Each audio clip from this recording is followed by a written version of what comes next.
আসসালামু আলাইকুম রহমতুল্লাহ। কেমন আছেন বন্ধুরা? সবাই আশা করি ভালো আছেন, আর ভালো থাকেন এ দোয়া সকলের জন্য করি। আজকে একটি গুরুত্বপূর্ণ বিষয় নিয়ে আপনাদের সাথে আলোচনা করতে যাচ্ছি, যে বিষয়টি সকলের জন্যই ফায়দাজনক হবে বলে আমি আল্লাহ তাআলার কাছে আশাবাদী। বিষয়টি হলো, যদি কারো স্বামী বদমেজাজি হয়, প্রচুর পরিমাণে রাগী হয়, ভয়ে তার সাথে কথাই যদি স্ত্রী না বলতে পারে এবং সামান্য সামান্য বিষয় নিয়ে যদি প্রচুর পরিমাণে রাগারাগি করে, তো এই রাগগুলোকে দমন করার জন্যে, তার রাগকে স্বাভাবিক পর্যায়ে ফিরিয়ে আনার জন্য, জীবনযাপনটা নর্মাল করার জন্যে আজকের আমলটা খুবই ফায়দাজনক।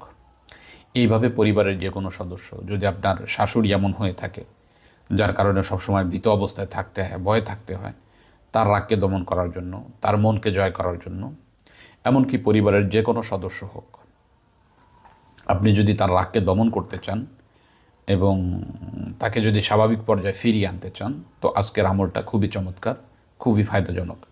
ইখলাসের সাথে, আল্লাহ তাআলার প্রতি পূর্ণ আস্থা রেখে বিনয়ের সাথে আমলটি করতে পারলে আপনি অতি দ্রুতই একটা ভালো রেজাল্ট দেখতে পাবেন ইনশাআল্লাহ।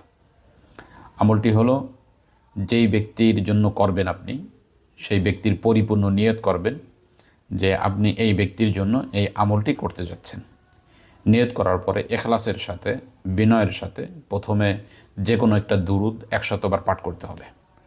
পাঠ করার পর একটা কবিতা আছে, এই যে ডিসপ্লেতে কবিতাটা দেখতে পাচ্ছেন, হুয়াল হাবিবুল্লাযী তুরজা শাফাআতুহু লিকুল্লি হাউলিম মিনাল আহওয়ালি মুকতাহামি।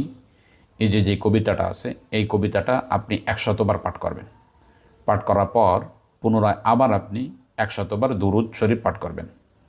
তাহলে প্রথমে আপনি দুরুদ শরীফ 100 বার পাঠ করবেন, যে কোনো দুরুদ হোক। এরপরে 100 বার কবিতাটি, হুয়াল হাবিবুল্লাযী তুরজা শাফাআতুহু লিকুল্লি হাউলিম মিনাল আহওয়ালি মুকতাহামি, এই কবিতাটি আপনি 100 বার পাঠ করবেন। এরপরে পুনরায় আবার 100 বার দুরুদ শরীফ পাঠ করবেন। এইভাবে এই আমলটি চলমান করতে করতে করতে করতে আপনি 21 দিন পর্যন্ত করবেন। এই আমলটা যদি আপনি 21 দিন করেন, যেই লোককে আপনি লক্ষ্য করে এই আমলটা করবেন, তার রাগ দমন হয়ে যাবে, সে আপনাকে ভালোবাসা শুরু করবে এবং তার মধ্যে একটা আলাদা পরিবর্তন আপনি দেখতে পাবেন ইনশাআল্লাহ। আমলটি খুবই ফায়দাজনক। আল্লাহ তাআলার প্রতি পূর্ণ আস্থা রেখে বিনয়ের সাথে ভালোভাবে করতে পারলে ভালো রেজাল্ট পাওয়া যাবে ইনশাআল্লাহ।